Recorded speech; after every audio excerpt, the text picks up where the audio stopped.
Welcome to Backyards and Bevvies. Grab your favorite bevy, pull up a chair, and enjoy the ride.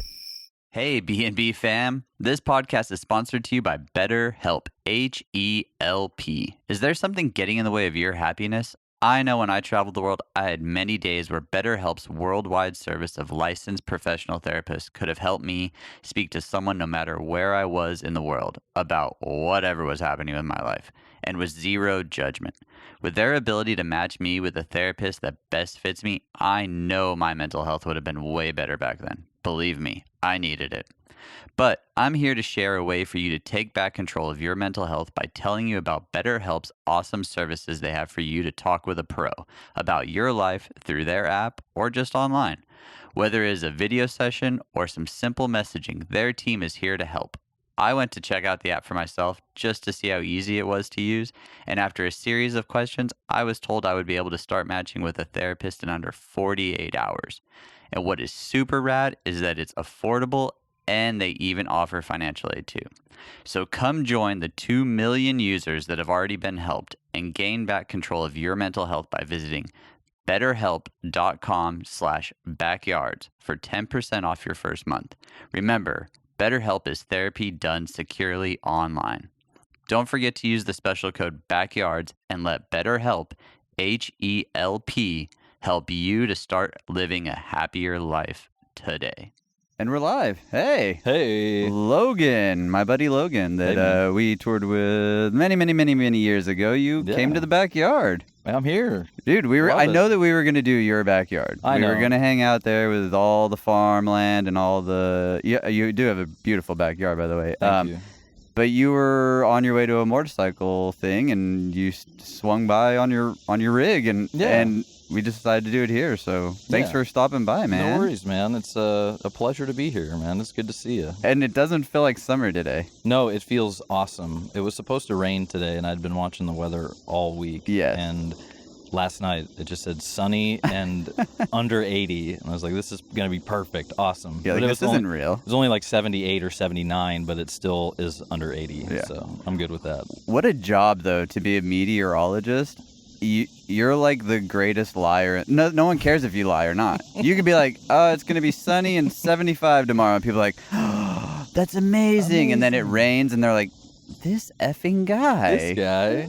Freaking lied to me. The weatherman lied to me again. But then you watch it the next night and you're like, okay, hey, it's going to be 75 and sunny tomorrow. What if it's like Nostradamus' role when he was alive as a fortune teller or a future seer, whatever you call it, a soothsayer. I don't know what the word is, but what if that's like the modern day equivalent of Nostradamus is the weatherman? That's a pretty good one, yeah. You're just predicting the entire time. And sure, you have you have data and all those things now in the modern world, but really it's all speculation because it's going to do. You just still read it. You're like, hey, the Doppler thing out there said. But it really didn't say anything. You're just kind of looking at some data and hoping that you're like, please, I think my job's on the line this week. This image on the computer screen here says that this is going to happen. Yeah. So hold on to your butts, I guess. I've always just loved it. I've always thought that if I was to ever go back into a corporate job, I would go into meteorology. My wife would. She would. She loves the weather. She follows it. Maybe as much as she does horse racing. Really? Yeah, and equine. Her equine interest is equal to that of her meteorology right on interest. Par. Yeah, I mean her favorite Twitter account is Nashville Severe Weather. My wife's too. Yeah, so she's always on it. Tornadoes here in the South, and it's like where I grew up.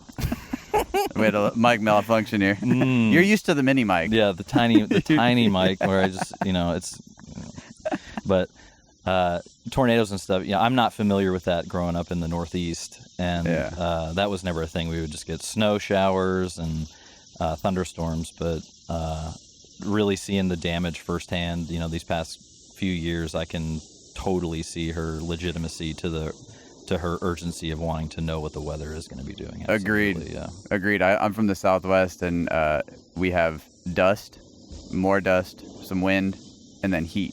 Yeah, just hot and dry. Yeah, like windy. It gets windy, but yeah, we didn't have. Oh, we had like we called them dust devils, but like. Oh yeah, okay. They pick up like a cyclone, I guess. Right? Yeah, they'd pick up like your tumbleweeds and sling them at your car, and you'd be like, ugh, these things.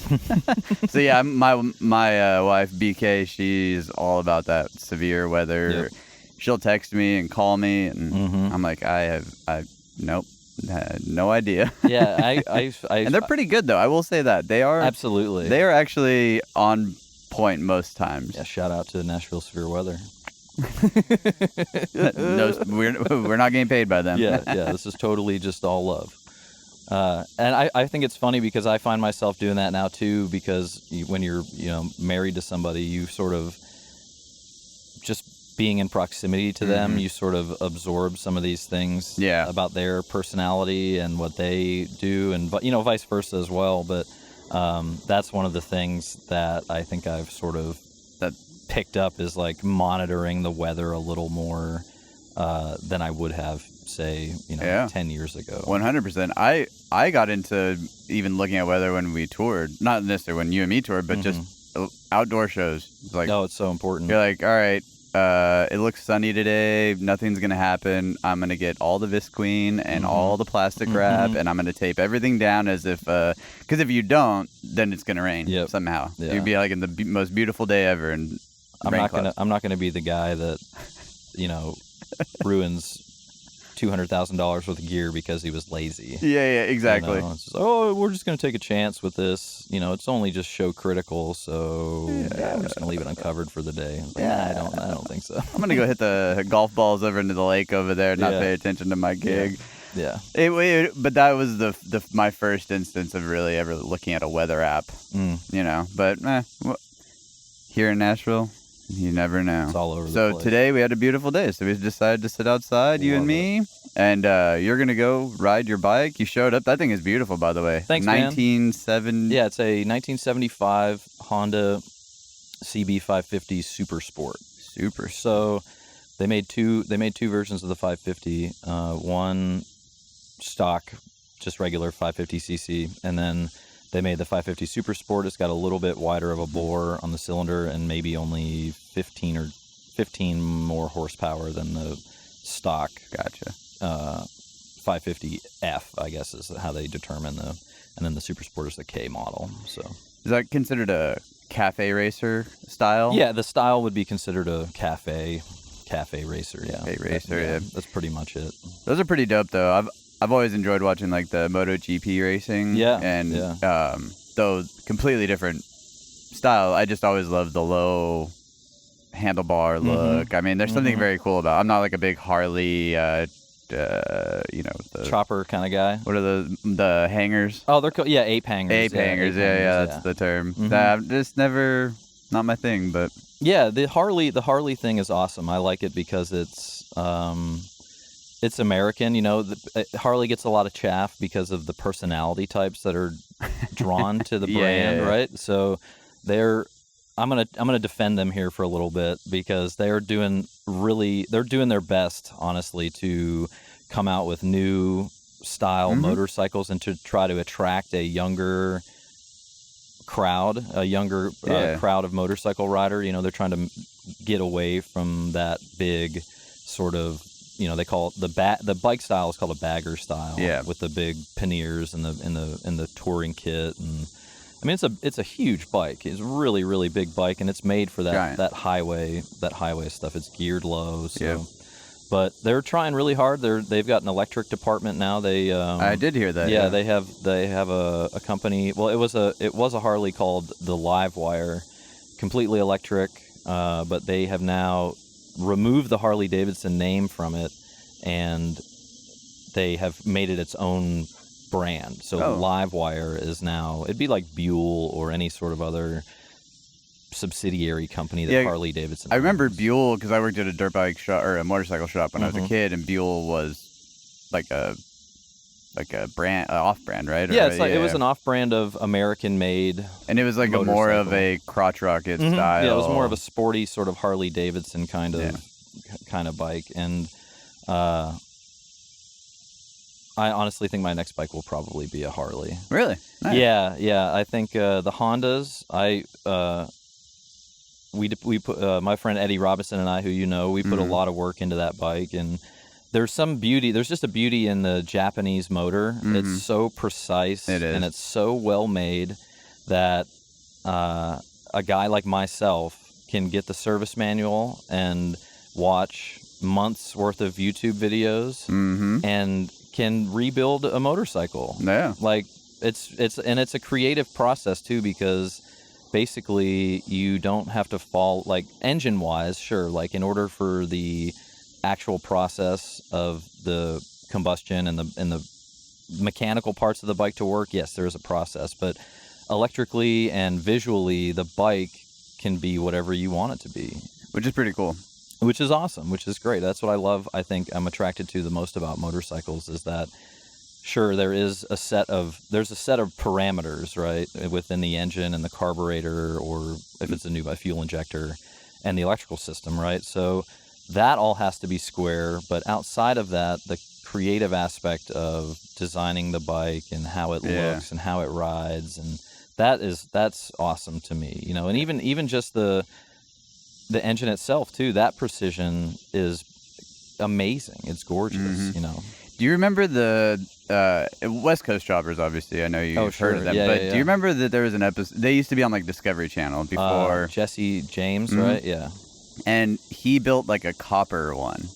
Okay. And it's like you're talking about. Like there's certain things that you have to have function for it to be a motorcycle, for it to spin the wheel and go and all that things. But then outside of that, the creativity behind it, you could sit on a freaking broomstick if you wanted to and make it look like a broom and go down the road. And but I do think that there's something cool, because there's bikes that look the same, but it's very rare that you see a bike that's like exactly like someone else's. Right. And even manufactured bikes like Harleys and things like that, they do small variances in the different models that they make, and same with Honda and a bunch of other manufacturers. There's just slight differences between the models, but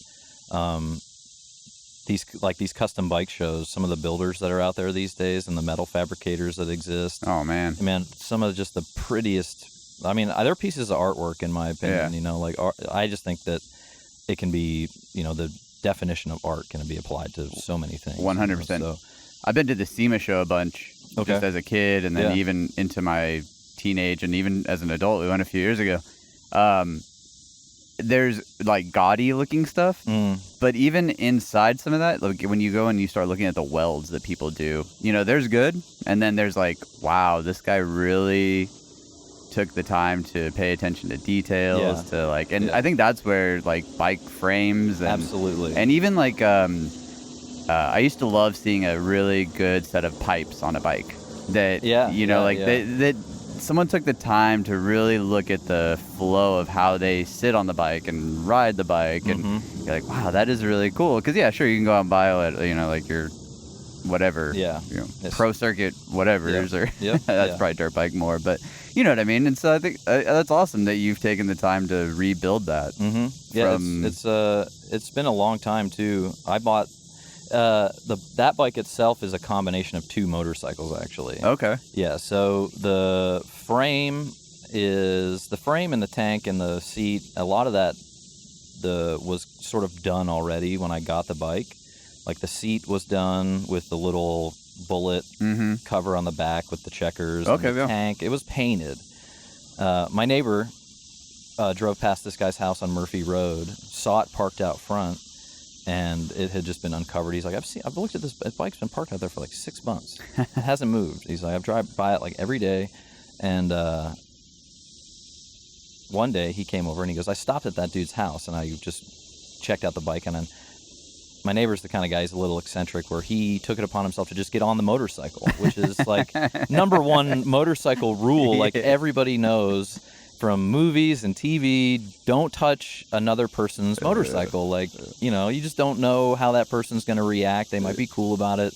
They're probably not going to be very happy. But so the dude sees it. He comes out, and my neighbor, they get to talking. He's not really a standoffish guy for the most part. Like when he doesn't want to be, he can be a nice guy. And they get to talking, and the guy's like, yeah, it's like I wrote it. I bought it from a guy who had it built by a custom builder. And I wrote it, and this kid's like 23. Yeah. And he's like, I don't know. I was just riding it one day, and it just locked up and stopped. And I was like, oh, okay, cool. It's got oil in it, dummy. You didn't think about fixing it? He probably wrote it hard, you know, and put it up and didn't think about it and never changed the oil or never maintained it in any way. He just wrote it and wrote it and wrote it and wrote it and didn't think about it. And he seized the motor. Yeah, absolutely. So, wow. He gets the guy's number. I text him. I go, hey, man, my neighbor told me that you have a bike there's something wrong with it. You know, I didn't really say that, you know, whatever, but he said that there's something wrong with it. And so I would love to come over and check it out. So he says, okay, come meet me like a day or two. Just meet me over at the house. And I'm already under the impression that I am going to go away. I'm going to leave his house with this motorcycle. Yeah, so. You have money in hand. Yeah, you brought the truck. I brought the truck and the trailer and the old Frankie Ballard touring trailer that we used to ride around in his van, and I'm still storing it for Eddie, by the way. Oh, I love that. Yeah, and so I take the trailer over there and got the truck. I pull up, you know, dude comes out and try to kick it over, try to do anything with it, and nothing. It's totally dead. So look him in, you know, hey man, all right, well this is the deal. I'm gonna have to take this whole engine out. I go through the whole, you know, I'm gonna have to do all this to the bike in order to get it running. I'll give you $300 right now for it. And he kind of hems and haws, and he's not very happy about it. And eventually he decides to part with the bike. So leave with it that night, call Eddie, maybe a week or two later, take it over to Eddie's, and that day we completely tear it down all the way to the frame. Take the motor, everything. It's completely disassembled. The wiring harness is off the bike, everything. And we spend the better part of 2 months putting it all back together. But the catch is that's not too bad, though. No, it's not bad. The catch is that I had already previously bought another 550 motorcycle a few years prior to this, when Eddie and I were still working together, and I had already rebuilt that motor. So I had a motor, which he didn't know, I had a motor ready to go to put in this thing. So the majority of this rebuild was all fabrication. You know, there is those parameters where you have to get the motor working, and you have to have the right fuel mixture, all that stuff. But the majority of this build was purely a cosmetic refabrication, and That's so cool. we took this rebuilt motor that I had done already, and when the frame was painted and everything was ready to go, we just painted the motor black, popped it back in the motorcycle, tuned it up, and you know, little electrical quirks here and there, and then over the course of time, I eventually swapped what was left of the halogen bulbs over to everything's swapped over to LED now. Very nice. It runs on a little 4-cell lithium-ion 12-volt battery. Oh, wow. Yeah, it's got a completely modern electrical system outside of the stator and the rotor that exist in the motor. Those are original. But very cool. Yeah, pretty neat, man, and it rips. I love it. Yeah, it's the coolest. It does look like a pretty fun bike around town. Yeah, the cafe racer style is a lot of fun. It's very, you know, very tight turn sort of bike, and it's not like a Ninja or like a Gixxer, like a Suzuki, where it's like a real sport bike where you can really get over. Yeah. Because just the frame style and the way the rake of the fork is, it's just not designed to get really far, but it gets far enough to where it can be a bit of a thrill. So. Yeah, and I always loved the Ducatis.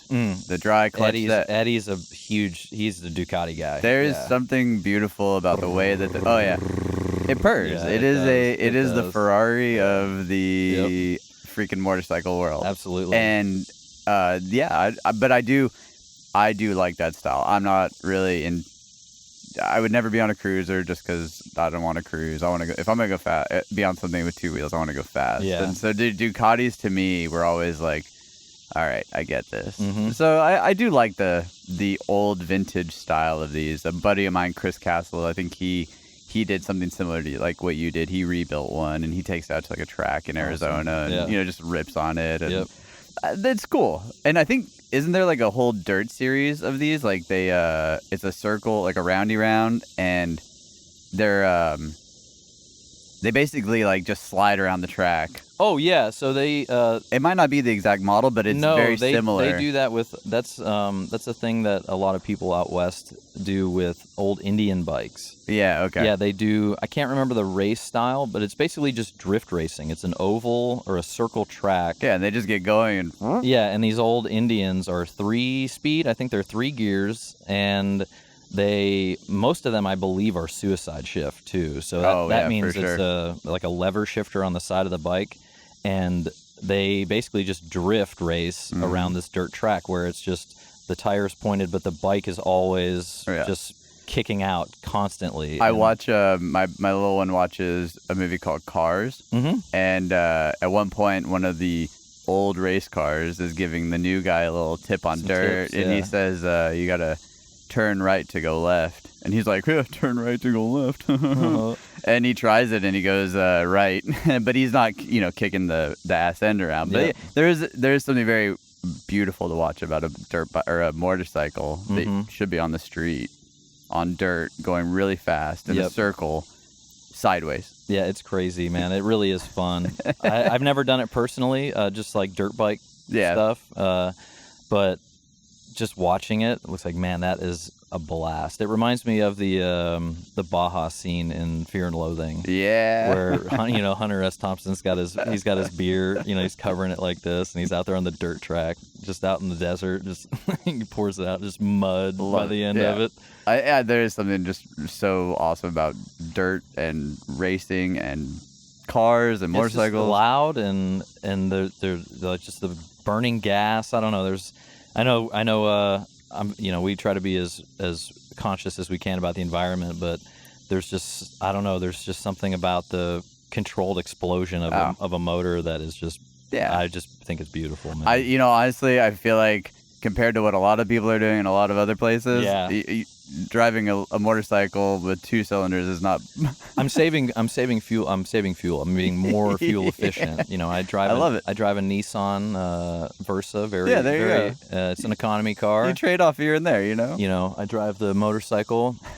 My wife, she has a diesel truck. She's not of the same opinion. But you guys are on a farm, though. It's a work pleasure truck. So, but you guys, that was the other thing that I thought was so interesting. Right? It's like not only do you drive a really cool little motorcycle, and you've rebuilt it, and like that was part of like when I started thinking about people like be on the show. I was like, looking at your Instagram, I would not assume you are in the music business. Besides like a few random posts here and there about you like on a show day or like something funny on a show day, I would either assume like half comedian, half builder of like old vintage like ham radio gear. Oh yeah. And then a pig farmer.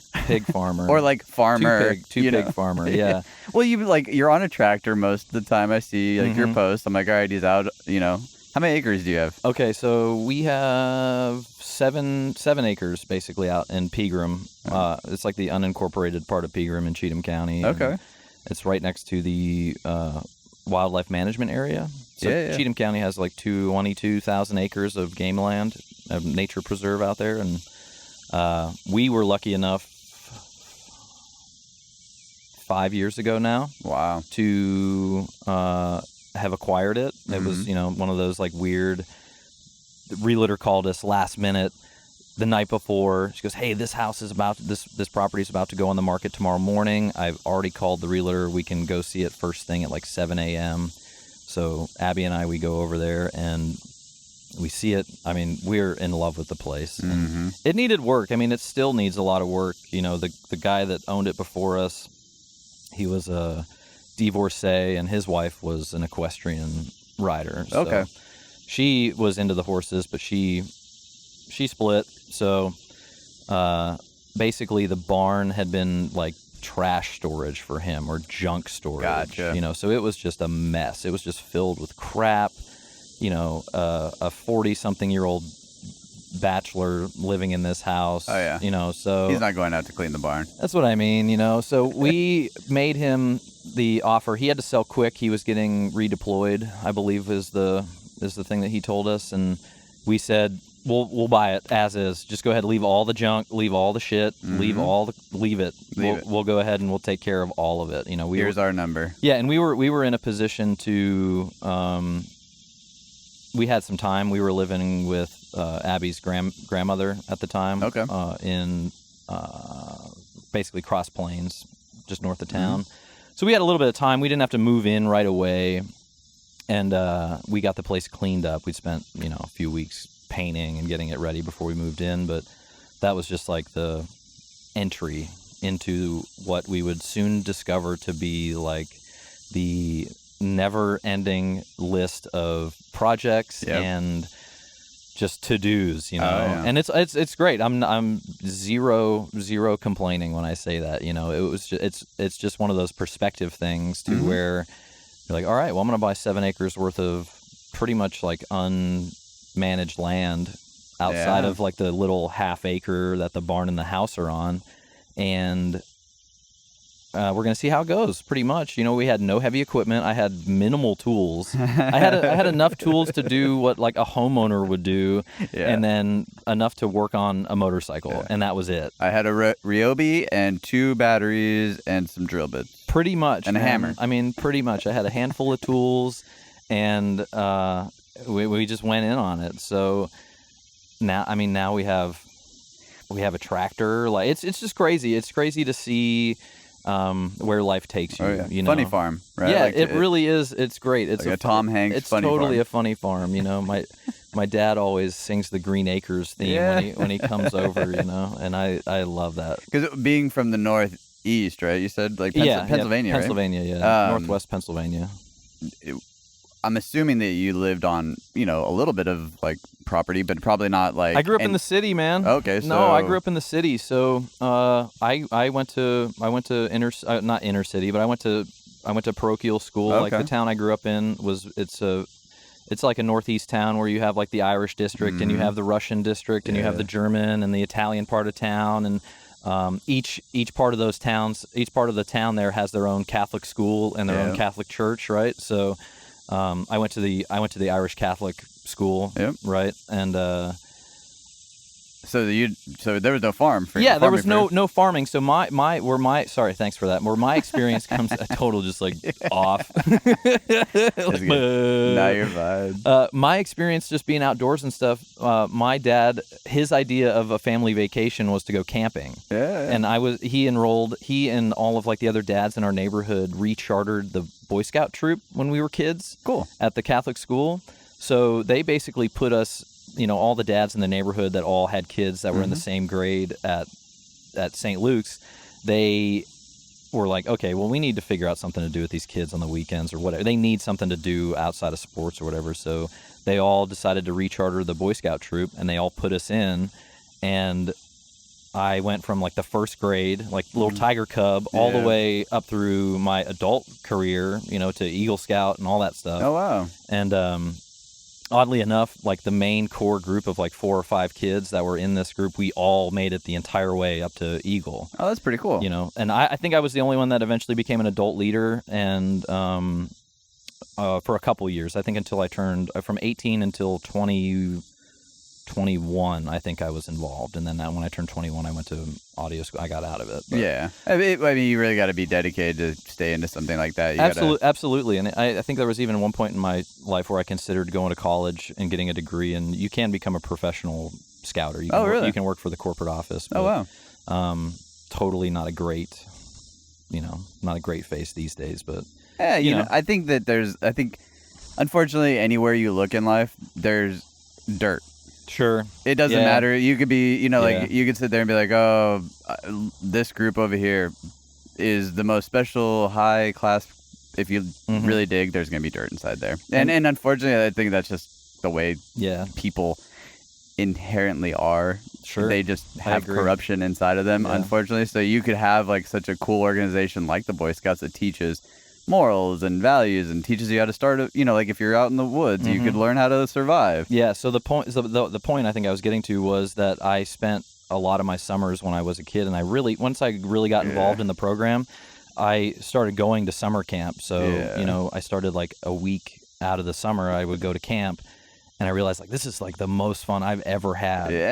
Outside, sleeping in a tent, playing with fire, playing with knives, all types of stuff. So bows and arrows. Yeah, we shot guns, we shot bows and arrows, we tied all, go out running, hike in the woods, and then camp overnight with like minimal stuff. And so when I got old enough, I became a counselor, and that's cool. Yeah, and I did that for probably 4 or 5 years, and I got to do it at a number of camps, which was a privilege to do that. I got to travel, and I spent a summer in Rhode Island at Camp Yagu, which is like one of the largest scout reservations in the country. Oh, wow. Yeah, it was cool. It was a really great experience, and after that, I pretty much moved right to Arizona and went to audio school. Right after that. Conservatory for Recording Arts and Sciences. That's right. Shout out. Boom. And is that a year? Is that a year program? It's a year with like a 6-month internship, I guess, at a facility. Yeah. And that's so that's where, because I was gonna ask you eventually, like what got you into mixing sound and stuff like that. And so, I mean, high school theater got me into mixing sound. Actually, yeah. So I was in there was like little hints of it way before. Yeah. And now that I'm in my mid-30s, I have had a lot of time to sort of like look back at the path I've taken, right, and sort of put these little points together, and realize like what I'm doing currently is something that I have been doing for quite some time, and I didn't even realize it at first, because when I did it in high school, I was interested in it, but it was more. I felt like I was more involved in the arts department doing that instead of playing an acoustic guitar in the orchestra. In this 30-piece orchestra, I'm playing this acoustic guitar, which is not being heard in the auditorium at all, So they had a spot open up for the sound guy, and the theater director. I just went up to him, I was like, "Hey, I would like to learn how to do this. I feel like I could be better suited." Or I could, it would be better of me, instead of being in the orchestra being unheard, I could learn how to do this instead. And I did that for a number of years, but still, like, guitar was like my main, electric guitar was like my main thing at that point. And when I finished high school, I was writing as much as I could, writing a little bit of recording. That I could do was basically like my parents' Windows 98 computer with the little, you remember the little gray stem podium microphones, and they had a Creative Audio Sound Blaster card in the back of the computer, this PCIe sound card, and I could plug the microphone in, and Windows 98 had this recorder app where you could record just one mono channel, and I would do that. I would just set up in my room, and I would record me with my little Mexican Strat and my Fender Frontman solid state high brittle. Oh my God, it was awful. It's still awful. Like, I gave it to Courtney, actually, so his daughter could have an amplifier for their keyboard. Yeah, I was just like, man, yes, you can have this. Please take it. Please take it. Yes, and they got me a recording rig. For my high school graduation, going into college, basically. It was a little, like the first Firewire interface that you could get. It was an Alesis 2-channel, and it had like a 1 effects unit on it, and then a master out with a Firewire. So you could do 2 channels at once, basically. So, we could overdub at that point, and it came with like Cubase, the first version of Cubase LE that came out. Yeah, a little on a CD-ROM. And CD-ROM. Yeah, I know, right? I'm dating myself pretty hard here. It's not a coffee cup holder. Yeah. So I got into that through college. I was going to school for classical performance with a minor in double bass, and I just found myself like sitting at the recording rig more, and I started recording friends at school, and I had some friends that I wrote with, and there was only like maybe 1 or 2 other guys in the town I grew up that had that capability, and they pretty much had a corner on the market. They had the gear, they had they had been doing it for a long time. So my dad is the kind of guy, and he's of the generation that is under the impression that you have to have a degree in something in order to be successful at it. Yeah, fair enough. And which is totally fine. Which at one point in time that was a requirement. Yes. For you to be professionally successful at something. 100%. So nowadays it's not. So I went to audio school because he said, if you're going to be a professional audio engineer, you have to have a professional education. Yeah. So totally not sour about that. Nah. And went to Arizona, got a great education, wonderful facility at Crass, and spent a year there. Had a couple friends at school that were from Nashville. And at the time, I mean, I don't come from any kind of money at all, just normal, blue collar people. So LA was like the dream at the time. I was like, long hair, hippie, smoke a lot of dope, ride my longboard. Yeah. I want to move to California, man. Everybody did. I did too. I want to move to California, dude. I want to move to Santa Cruz, man. San Diego was my San Diego. Yeah. I was like Oceanside. I was like a mid NorCal, sort of like maybe like high desert redwood kind of guy. Yep. No. But, and then New York, which I love. I love New York. It's a beautiful city. The only thing about New York to me was that there's no way that I would have been able to afford it at that time. Yeah. And even still, probably at this time, I probably still couldn't afford it. Some steep stuff up there. So I figured, Nashville, Tennessee, country music, something I know nothing about. Like, absolutely, I knew zero anything about Nashville, and I just picked up and went. Why not? I had an internship lined up.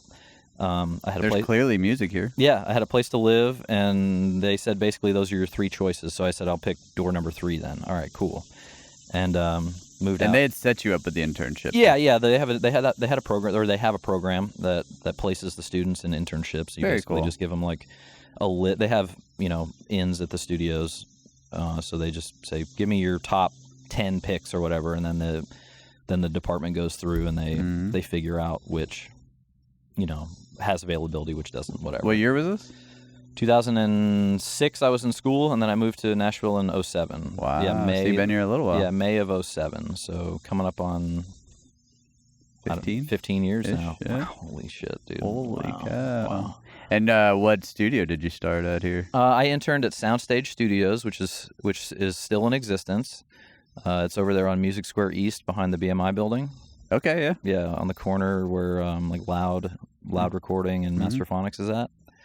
I interned there, and then after my internship was over, I got offered a job. The president of the studio, Warren Rhodes, he had a repair facility called Interface Audio, and it was located over on 4th Avenue South across from the cemetery.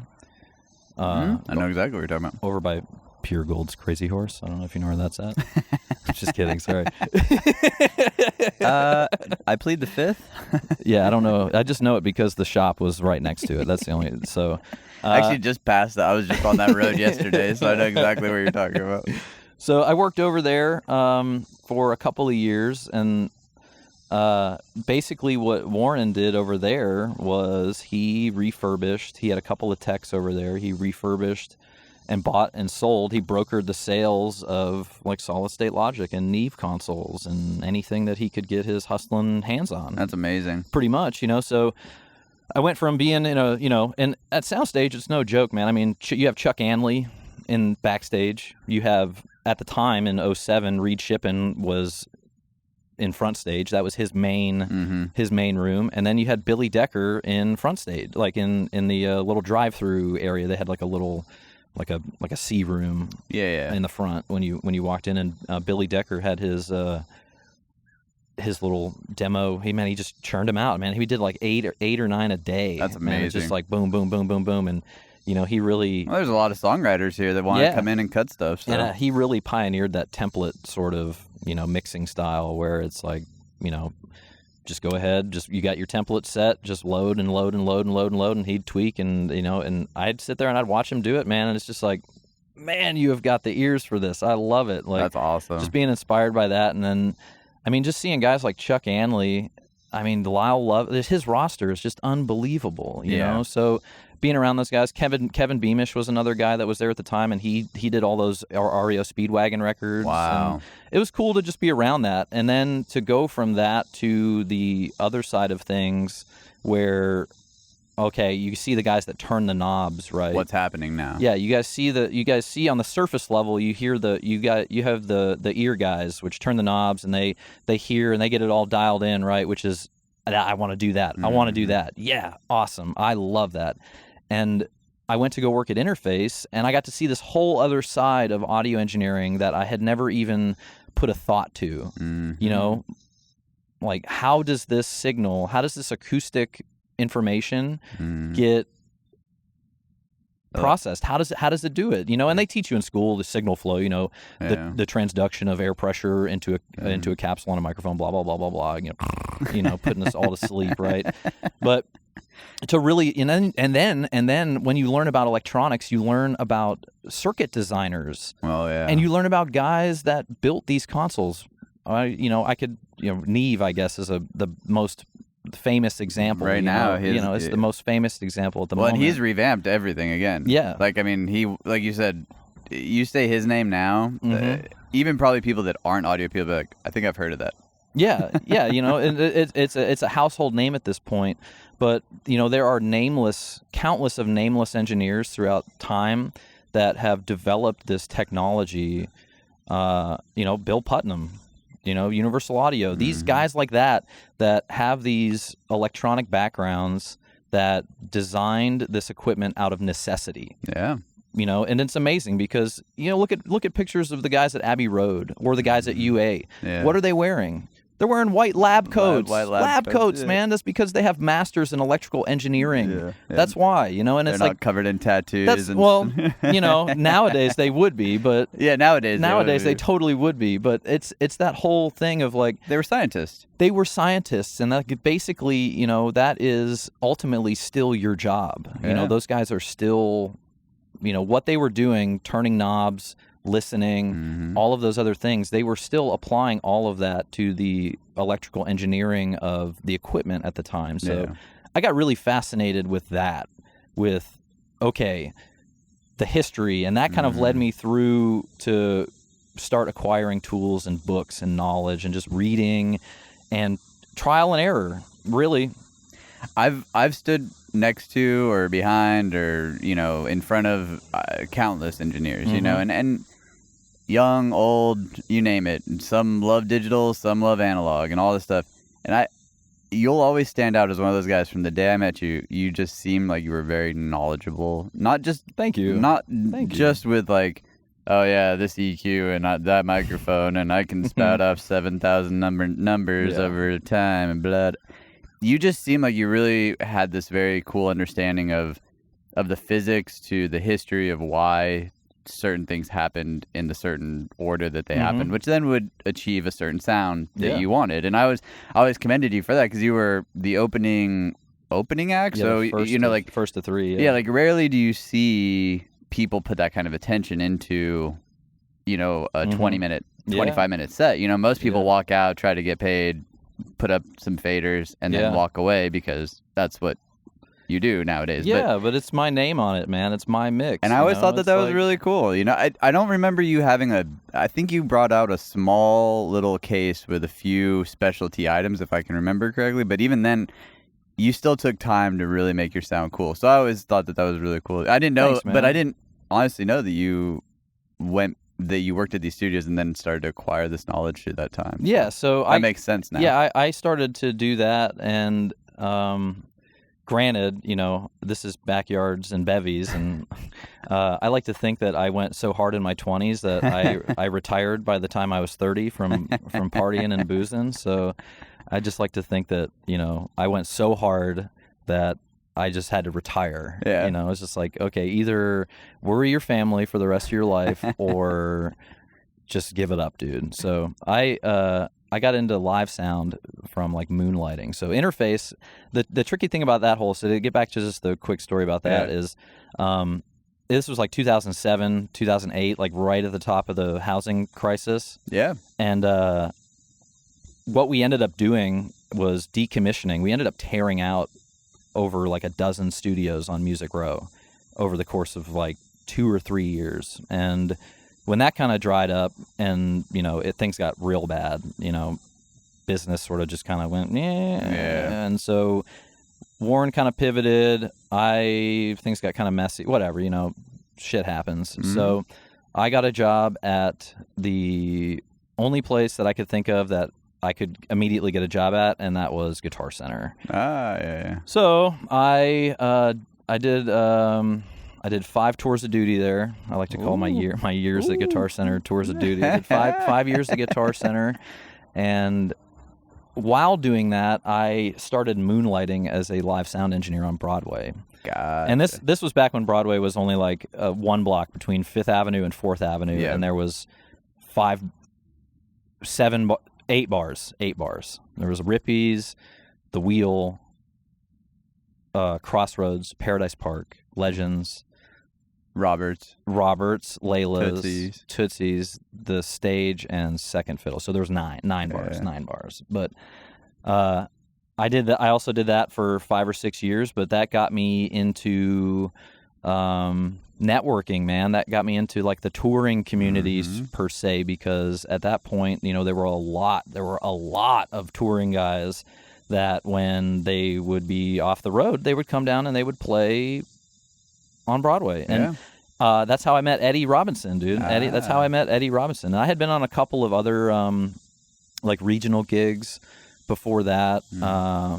I had done some work just with some guys, van trailer kind of stuff, and met Eddie, and he moved down here with Frankie, and they were doing their thing, and it was always kind of one of those things where it's like, man, yeah, when we're ready, dude, we'll call you, when it's time to. And Eddie's the kind of guy, man, like, and that's why I love him to this day, is that he called me. That's amazing. They were ready to hire a front of house guy or an audio guy or any kind of crew guy, and he called me, man, and he did. And it was I love that. I always think about that, like, Eddie's a real popular guy. He could have called anybody. He could have called anybody. He could have called anybody. He really could have. He's a really good guy, though. I actually just mixed him the other, like, I came out of retirement for one show. You did? Yeah. And SE, or were you doing? No, I mixed sound. You did? Yeah. I did the Tyler Hubbard.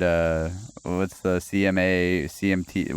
Whatever that big festival is, CMA Fest. Yeah, CMA Fest. Yeah. Yeah. I went down, did one show with them. Main stage at the No, stadium? they were actually. He was just playing Old Red stage. Like, it was what's that? iHeart. Or no, Spotify House. Okay, I've done that Old Red thing. I've done that a bunch. Yeah. Where the Claire Brothers install is like it's way up there. It's way up there. It's way up there. It was fun. I did them and Nelly, but I got to hang out with Eddie for about 3 days and love it. Yeah, he was I have to say the whole Frankie, Eddie. I mean, keyboard player. I'm spacing on his name right now. Billy Justino. Billy, yeah. Who was actually on the Brothers? Billy got me on the Brothers gig. Billy and Courtney. I knew Courtney too, but Billy was a big proponent of that.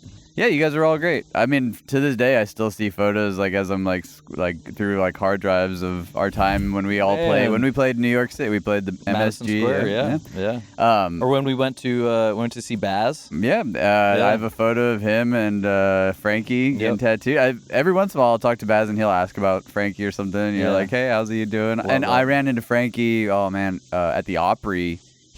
Maggie Rose was playing, so we went to go see her. She's our son's godmother. Godmother, yeah, awesome. And but we've been friends with them, and so they were like, why don't you come out? And we're like, sweet, I'm in town. We went there, and I turned, and there's Frankie. I'm like, what are you doing? And he's like, Phil. He's also a dad now, by the way. Is he? Yeah. Oh, that's amazing. He and Chrissy had a kid. Beautiful. Pepper, that's Pepper, awesome. Yeah. That's a great name, too. Yeah. Super cool. Yeah, no, but that whole thing was such a fun, short lived moment, but you and me have stayed just via friends. I mean, I've seen you on gigs here and there, but not like we used to. Like, I'll be honest, I learned so much from you on that tour. And you said something really nice about me, that I seemed really knowledgeable, but I was ripping my hair out.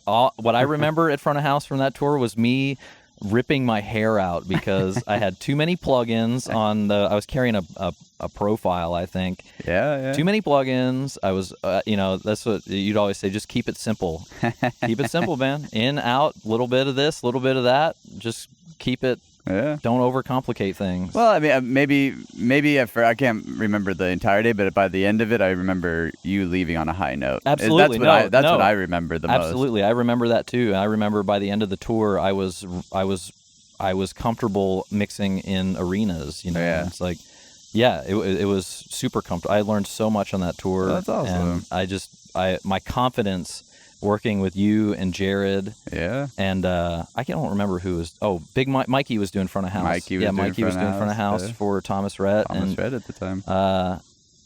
I just remember like maybe I didn't learn as much as I thought I did, but I just remember being around like your confidence and Jared's confidence in what you guys were doing, that I was like, I want that. I love that. Like, yes, I dig that, and I remember like leaving the tour, like feeling like I was an accomplished engineer at that point. Well, I commend you on all the things you're doing nowadays, my friend, because not only like, and full circle, now you own this place and you're not only still out there mixing one of the biggest bands out there. You're on the other side of the snake now, right? Yeah, so I'm doing monitors now.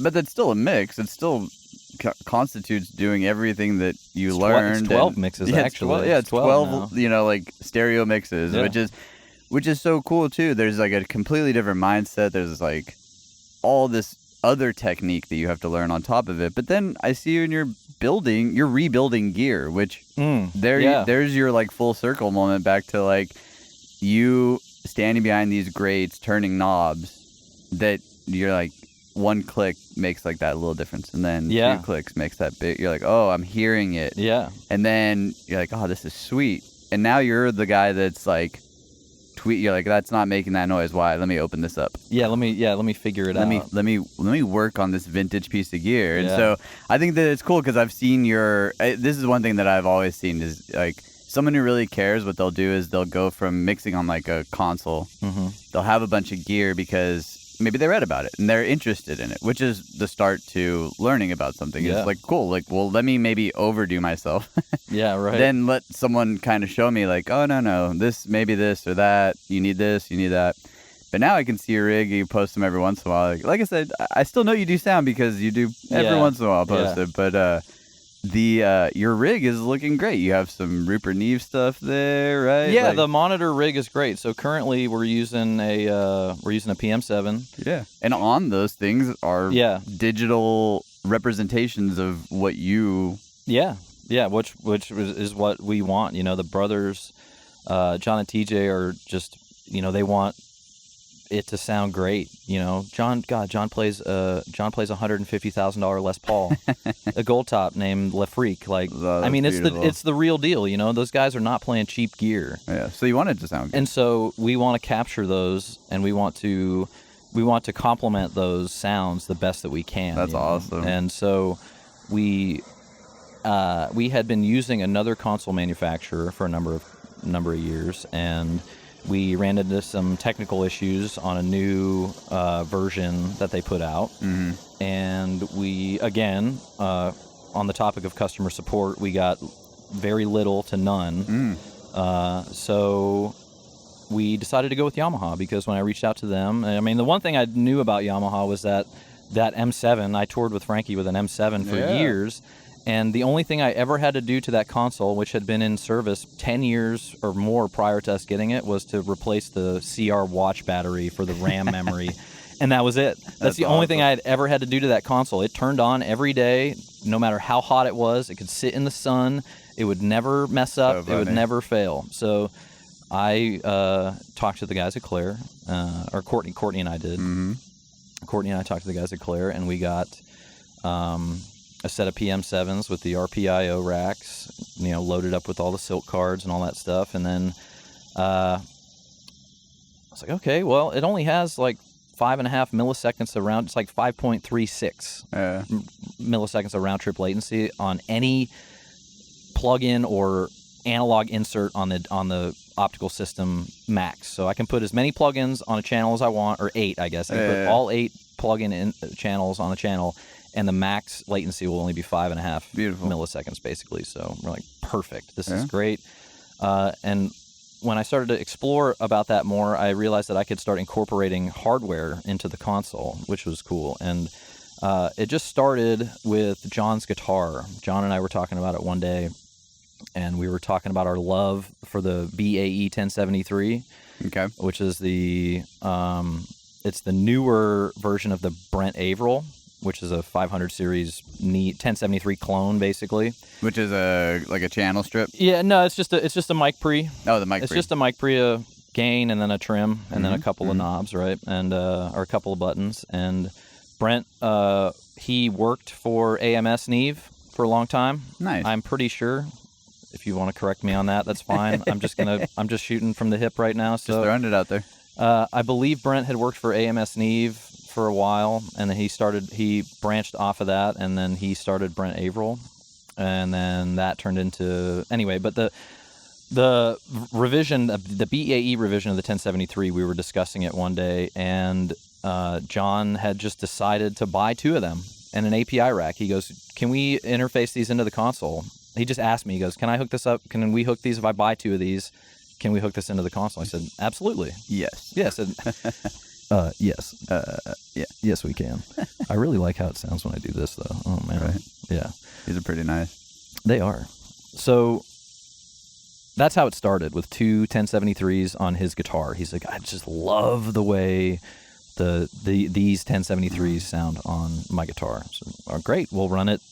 We'll patch it up from the split into the pre, so it'll come to me and Courtney. So there's a little bit of routing, a little funny shmoney routing going on, but and then it grew from there. So we're running 2 of those on his guitar. We bought 2 more for John and TJ's vocals, paired with a Mag Audio EQ4. Really just for the air band. Are some of this your choices, or is it their choices, or are you actually some are my choices? A little mixture of both? Little mix of both, between John and myself, and some of the band guys too. So, nice. So the other 1073s and the EQ are for the wireless vocals, but those are line level, so they're just for monitors. So I'm just sending the Axient through it to get the transformer saturation, and then isn't it funny that like all the stuff that you probably did or watched people do at the studio, like you're like now doing it? Yeah, well, it's the perfect environment to do it in, because acoustically it's not ideal, but for capturing purposes, having that is. Huh? That's basically what you're doing. Think of it like, okay, I'm wearing a set of $1,500. Well, sorry, I'm wearing a set of $2,500 in-ear monitors. You know, and okay, how many pairs of studio monitors can I buy with that? There's a lot of studio monitors that I can buy with that. So, in my opinion, they're pretty equal. For sure. Several $1,000 wireless unit I'm monitoring through. Yeah. I get it. I think it's beautiful when I see guys, because I've stood behind guys that really take craft in it and like want to utilize gear to do really, really cool things. And then obviously there's guys that just have gear out the wazoo just because they like to have gear. Yeah. But I've always said that there is something about someone who knows how to take a vintage piece of gear, integrate it into something that potentially is digital. I mean, or go through something that's digital and have it come out sounding great. Yeah, and I've been doing it at my house for a while now, like repairing the gear and fixing it and all that stuff. So that's pretty much over the pandemic. That's how I built my room that I currently have now. That's awesome. Was that I've always known that there's a ton of broken equipment out there, and it's just, you have to find the piece of gear that there's a few things. It has to be the right price. It has to be the right level of damage. Yep. Because you're going to have to put more money into it and time. And the owner, hopefully, is either so fed up with that it doesn't work that they want to get rid of it, or they just don't know what they have. They don't know. And which a lot of people inherit stuff too. Like, my grandma's garage. And absolutely. Yeah, absolutely. Little did you know your grandpa had, $80,000 worth of like vintage gear in there. So, like my room, the only real things that I haven't done myself, I have some outboard gear, like some DBX 560, some 500 series stuff that I just bought. I do have a couple pieces that I like, Cappy style kits where you buy them and you build them. So I have a few pieces like that, but My entire monitoring system and my submixer at the studio are they're refurbished pieces of gear. So I use old solid state Altec Lansing amplifiers for my monitors, and they were made in the early '60s. They were basically the solid state brother to the famous Altec tube amps. Okay. Of the sound of the theater era, right? Gotcha. And they are really, really well designed. They have, they're all made in America. They're all made in Anaheim, California, back in the 60s. And they use Peerless transformers, which if you're anybody in the audio industry, you know what a Peerless transformer is. Come on. So they've got an input and output Peerless transformer in each one. And I swear each one of those transformers by itself weighs 25 pounds. I believe it. It's unbelievable. That's the entire unit is the transformer weight. Copper. Yeah. So wound copper. Yeah. Mullard caps, like all that kind of stuff in the original units. So that's pretty wild. Yeah. And I bought this gear, it's like the guy was like, it works, but it, makes this like fizzle noise and it kind of like pops when you turn it on and all these other kind of like weird symptoms. So it's like, to me, okay, fizzles, blah, blah, blah, that's a recap job, big time. That's just, okay, it's 1960. That's like first check on the list, recap, boom, done. All the electrolytics out, gone. So got to do your research, got to find the schematic, got to find the road, got to find your road map, got to have your map. Oh, yeah.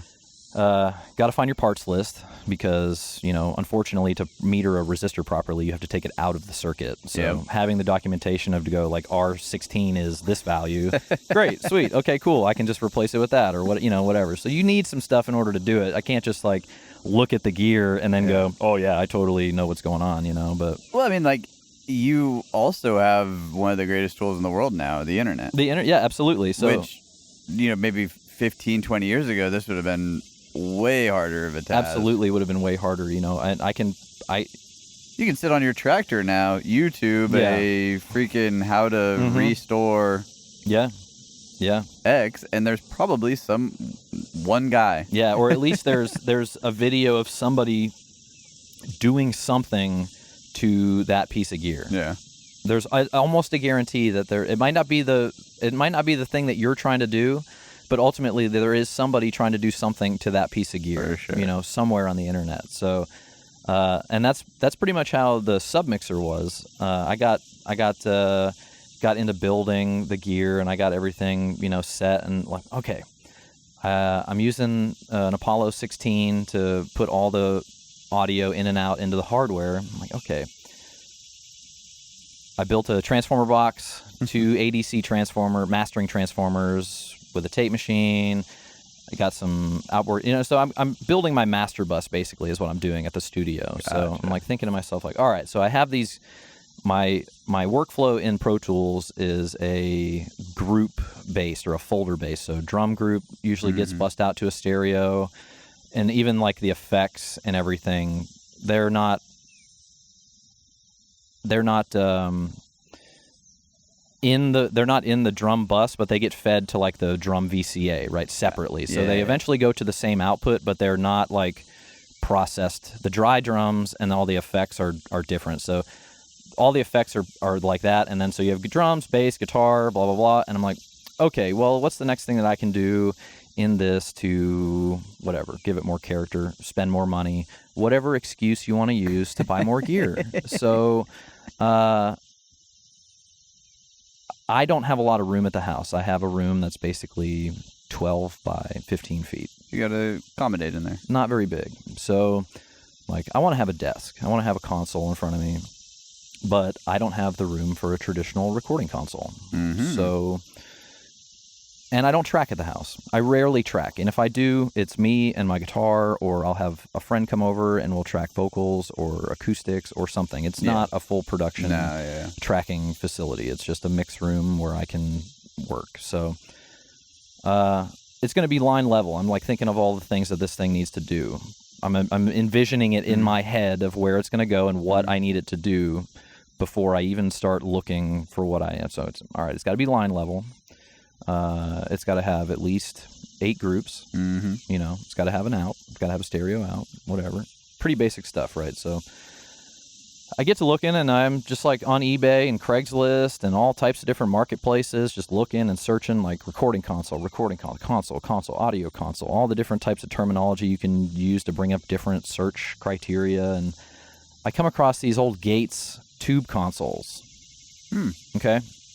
And they're like some of the first broadcast consoles ever made. Like some of the first desks, like even before UA, all that stuff. Like Gates was the king. The bomb. They were the bomb. They're the king, you know. So I'm like, man, that profile is awesome. It'll fit right there. So it's like a little, it's only like maybe 2 feet deep, and then it has like a swept thing for the knobs, and then a little faceplate, and then that's it. It's like a broadcast desk, right? Yeah. So I'm like, okay, great. A tube console from like the 60s era. Yes, but let's be realistic here. No. Yeah. So I just kept searching, but I was narrowing my search down. I was then researching different manufacturers, like the history of Gates as a company. It turned into Rockwell International, I think. Okay. Gates was originally, I think, in Oklahoma. Well, I'll have to go back and check all this, but but they still manufactured that same sort of profile of console. And I came across this company called Low Power Broadcast, and they had been in existence from the late 60s all the way up until the early noughties, I guess is what they call the 2000s. I've been watching Justin Hawkins Rides Again. Have you watched that show? No, he says the noughties. That's how he refers to the 2000s. That's awesome. So I learned about this company, and they started out making like high-powered transmitters, radio transmitters in the 60s, like really, really, really high-powered stuff for, you know, ham radio, like, you know, all radio stations were like local at that point, you know. So for your local radio station, they made transmitters, gear, and it was all handmade, hand fabricated, like transformers, wound, all that stuff. So in the 70s, late 70s, early 80s, they started making this console called the Signature Series desk. And it was basically what I wanted. It was, you know, 10 channels, line level, and totally, like, for the most part, point to point. That's amazing. And easy to work on, you know. It's like military spec components. Yeah. They're using crazy durable stuff. Fix it in the field. Yeah, that's what I mean, like fix it in the field kind of stuff. And that's my jam. All the old Altec stuff like that. That's why I love that old vintage mil-spec gear, is because it's fix it in the field. It is. It absolutely is. It's from that era of engineer, audio, like engineer. I don't think there's enough emphasis on the word engineer. I think that word gets thrown around a lot, you know. Oh yeah, for sure. So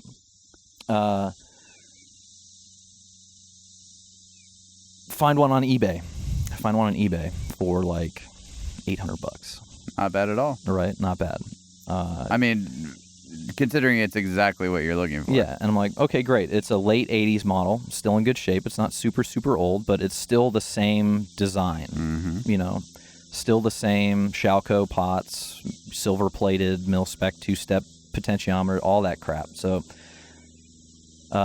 checking out the eBay listing, and I see that it's in Meadville, Pennsylvania, which is where my dad was born. No way. Yeah, 45 minutes from Erie. So I send the guy a message, and he turns out to be this giant audio antiques dealer. Oh my god. Yeah, crazy. So I hit him up. I talked to him about the situation. I call my dad. My dad's totally cool. He's always down for an adventure. So he's like, I'll drive down there. I'll go check it out. I'll go pick it up for you. So I buy the console. He goes down and picks it up. And he meets the guy. And the guy, he's like, what's your last name? And he tells him his last name. And he goes, yeah, the guy says, yeah, my girlfriend, so-and-so. And my dad goes, does she have a sister? She goes, yeah. And he goes, my dad says the sister's name. And my dad goes, I can't believe it. I dated your girlfriend's older sister in high school. Yeah, totally small. Just like, yeah, it's crazy story about how I ended up with this console. There's just so many layers to it. It's nuts. Dude, that is wild because, again, the world is full of ups and downs and turns and twists and circles and, you know, all these patterns, right? Mm-hmm.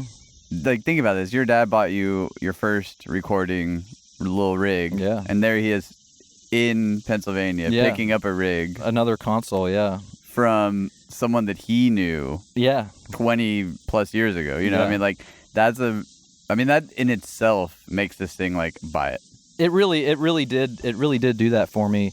And so there was like a 6-week period. He was going to come down to Nashville and bring the console with him. He had been in a motorcycle accident last time he was here. Really, it's not a long story. It's just little stupid slow speed.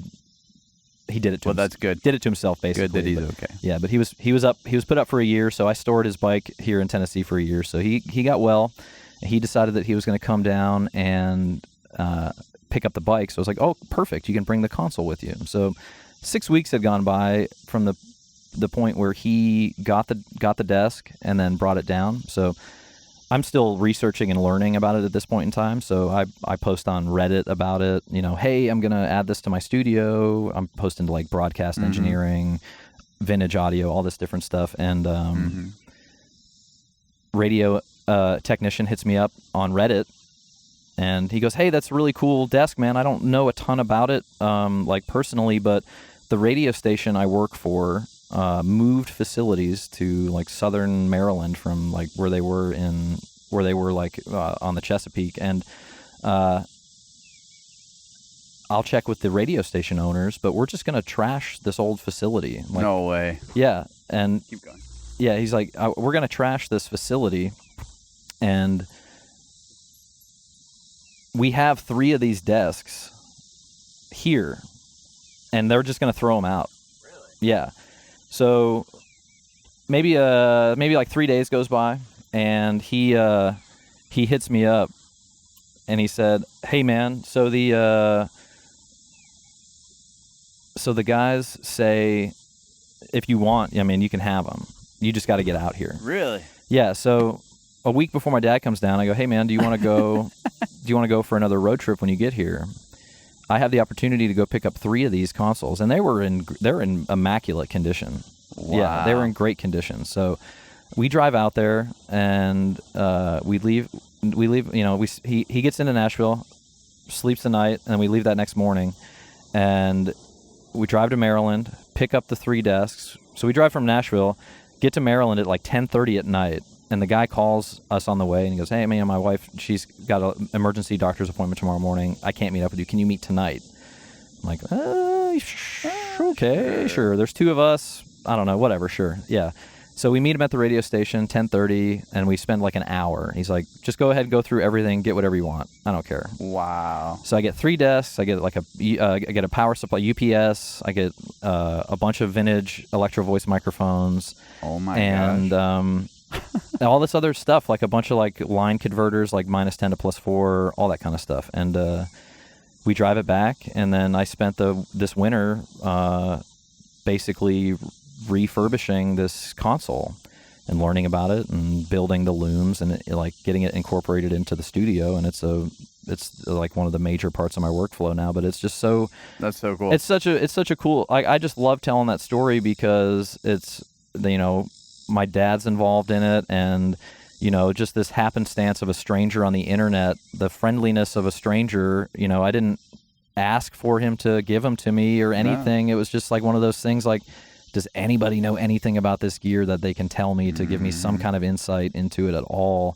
And that's beautiful. Yeah, it's a really neat thing. So I like to acquire gear like that.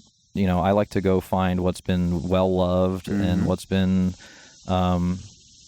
you know, and I like to put new life. I like to breathe new life into it. You know, and I think that's the story behind you, though. Like everything, like you get this house. Yeah, so you're breathing new life into this house. Yeah. You're breathing new life into this studio. Like, I think that's just a really cool thing that you're the bike. I guess the thread there is I like to take things that are old and forgotten about and make them new again. I've had a few people on the show that I think we've discussed this in different ways, but I think more and more people are looking at that as how can we be more conscious of what's out there and reuse stuff that is still great. You know, like there's nothing wrong with something that's old if you take the time to make it new again. You know, it's like there's something really beautiful about that. And I think like that speaks to like my dad's generation that, you know, maybe they do like cars that are gas guzzlers and all that stuff, but they're doing something really pretty in a way, and they're doing something very beautiful by refurbishing these things and trying to make them more efficient too. Like you have this old motorcycle that probably is more efficient now than it ever had been in all of its lifetime. So I think that there's something cool like that people like you know, even my dad or, you know, and a handful of friends I can think of that are doing these like cool projects. Taking old homes, making them new again. So that's awesome, man. I dig it, man. Yeah. That's a great story. I never knew that about. I've kind of done that my whole life, I think, too, man. Like it's just been, that's just been my thing. Is like, and I think to that generation, I get that a lot from my dad. He's always been a do-it-yourself. You know, he's a CB. He's a retired Navy CB. So their motto is "can do." There you go. And I grew up around that, and you know, there is some stuff like physically can't do, you know, stuff like that, but. For the most part, I will welcome the frustrations and the headaches and the anger and all of the emotions that come along with doing something and learning to do something yourself.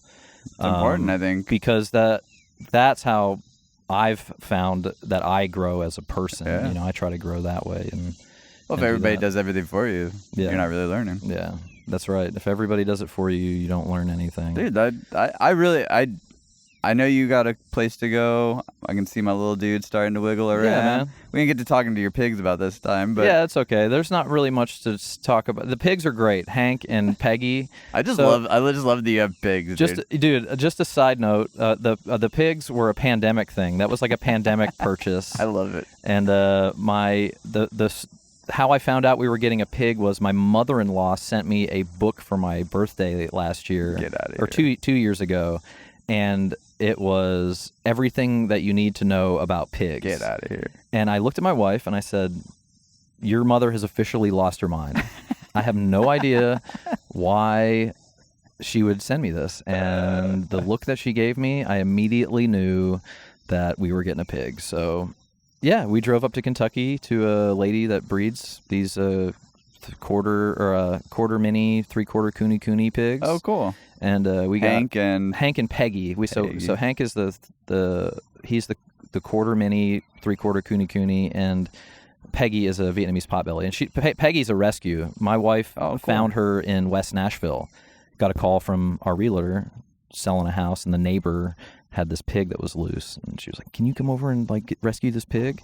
And Abby was like, to the rescue, and she wrangled this pig up into the horse trailer, this wild pig. No way. Oh yeah. And Peggy was not, when we first got her, man, she was not pumped about it, man. She was not friendly. She was not happy. She's acclimated to her cushy new, mud hole, 100th of an acre that she's got now with a mud hole on it, and she's like, I kind of dig this. Yeah, she gets fed twice a day. She doesn't have to run around. She's got a boyfriend now, and perfect. So yeah, it's great. But the pig, the agricultural thing is really my wife's. Oh, okay. That's her. She's into the horses and the goats and the chickens, and I love being in the woods, and I love to learn. So you've been learning. I've been learning, man, and I've learned. Do you have a vintage tractor too? No. We bought a modern tractor. Okay, I was gonna say I couldn't remember if the tractor. Was I that's one of those decisions where we needed. You draw the line somewhere. We needed the reliability of a modern piece of equipment. Like I couldn't just.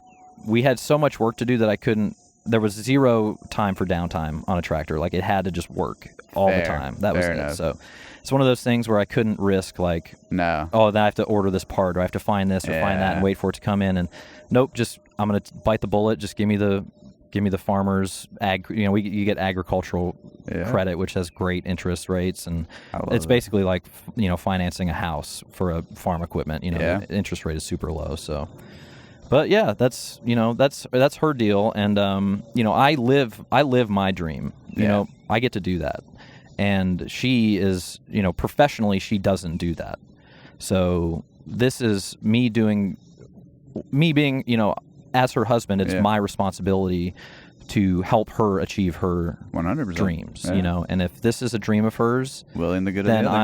I'm willing to do whatever it takes in order to make that happen. So, I absolutely love that, man. yeah, man. Yeah, I really that's- do appreciate the love that you gave today then, too, Thanks, bro. by Same. sharing your stories and coming all this way to... Yeah, man.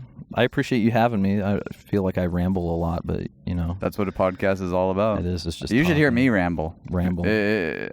I can go on for hours and hours and hours. Thankfully, I do have a cutoff because my listeners would probably be like, okay, we've had 14 hours of Phil rambling about junk today. Well, No, but I like interviewing people because to me, I always feel like I learned something. Because if it's just me up here talking, yeah, like I'm just going to say the same thing. Mhm. So I really do appreciate you coming on here and sharing some of these stories. Because though people might not know what a Altec is or what any of that is, it's a cool process that people go through in life to achieve what they're looking for, you know? And you were looking for something very specific. And I think that's the story, though, is that you took the time to put yourself out there and try to find something that really was going to fit you, as opposed to just opening up a Sweetwater magazine and just buying I guess gear, we'll take that. You know, you took the time. So that's and I like the uniqueness of that because it's something that nobody else has. well, yeah, and it's yours. Yeah, You know, like you can physically say like I took the time to do something off the cusp, which so cheers to that. Thanks, because I man. think that's important for the listeners. It's the gear part, some people might be like, what in the hell is he talking about, gear? Yeah. If anybody wants to hear the console and all that stuff, the record I did just came out yesterday. We'll put the link up. I put the link up on the put it up right here. Somewhere in here. Somewhere in here. Okay, cool. Yeah. Or up top. I'll send you the link. Check it out. We did the record at the studio. We mixed it there, and all that stuff that we were talking about is on the record. So, sounds pretty good to me, I think. I love it so far. So, well, let's check it out. I'm digging it. What's the name of the Interconnect is the artist. Okay. And it's my friend Ryan. He's also a guy here in town. Okay. Plays guitar. It's very cool, sort of like Snarky Puppy-esque music, which is killer. But he writes and performs under the alias Interconnect, and the album is called The Space Between. The Space Between. All right. Yeah. Well, we will put that link up for you and your buddy because Thanks, man. I'd like to hear some of this vintage stuff in there. Yeah, dude. All right. Well, cheers. I finished my water hours ago. Cheers. You want to here? You don't have a here. I'll take a sip of that one. You go have fun at your motorcycle stuff. Thanks, and tell Eddie I say hi. Cheers, brother. Bottoms up, everyone. Have a wonderful week. Cool, man. Love the taste of water.